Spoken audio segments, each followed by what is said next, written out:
بسم الله ما شاء الله ولا حول ولا قوة إلا بالله. النهاردة إن شاء الله حبيت أشارككم. وأنا بعمل العشاء بتاعي الخفيف في البرد دوت. أنا سقعانة جدا. أنا سقعانة جدا، فقلت أعمل كده حاجة خفيفة. هعمل توست محشي جبنة، وفي بيعوز فيه يعني في بيعوز فيه في خيار أو طماطم. فهشوف بقى مع بعض بنعمل ايه. وعندي هنا التوستر بتاعي.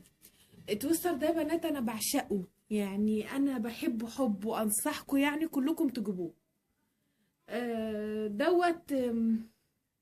انا كنت جايباه وانا حامل في ابني، ما كنتش باكل اي حاجه. فكان الحاجه الوحيده اللي ممكن اكل منها اللي انا احط فيها السندوتش كده واعمله بالتوستر واكله. الحاجه الوحيده اللي كانت دي ممكن تخليني احط حاجه بوقي او اكلها. فدلوقتي يلا بقى نشوف مع بعض هنعمل ايه العشاء بتاعنا. بسم الله الرحمن الرحيم. بصوا يا بنات، انا جبت التوست بتاعي وبجيب وبجيب المعلقه بتاعتي كده واحط الجبنه اللي انا محتاجاها او النوع اللي انا بحبه، وافرده كده اهوت.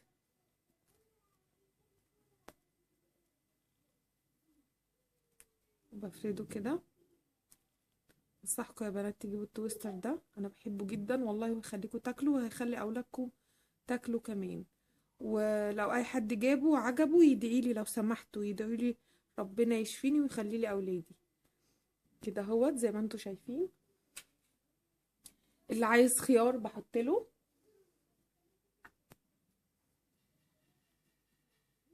زي ما انتوا شايفين كده.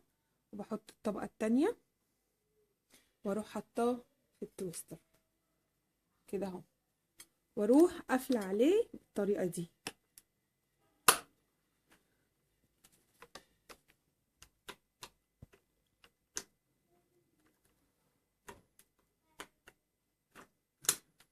هسيبه لغاية لما الزرار الاخضر ينور كده، يبقى اللي جوه خلص.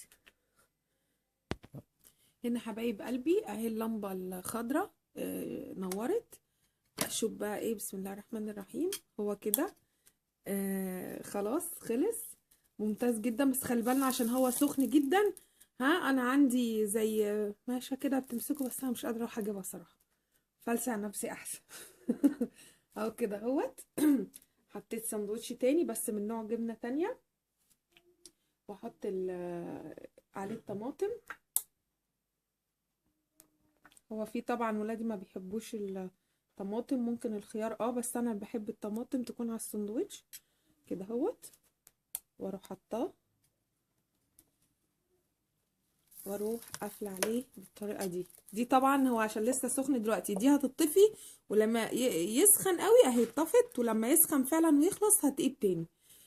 بصوا بقى، احنا ممكن نعمل كده في التوست، ممكن نعمل كده في الفينو العادي، وهوريكم برضو بقى شكله ايه. تحفه تحفه رائع.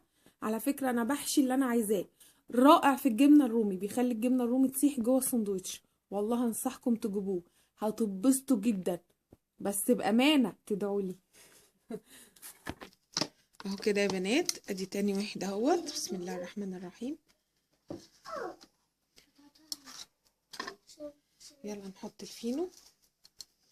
انا بس ده محشي فيه ما فيهوش حاجه، ودوت محشي خيار يعني محطوط فيه خيار.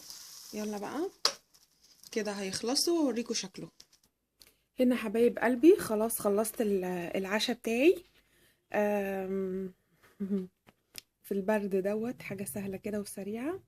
يا رب يعجبكم الفيديو.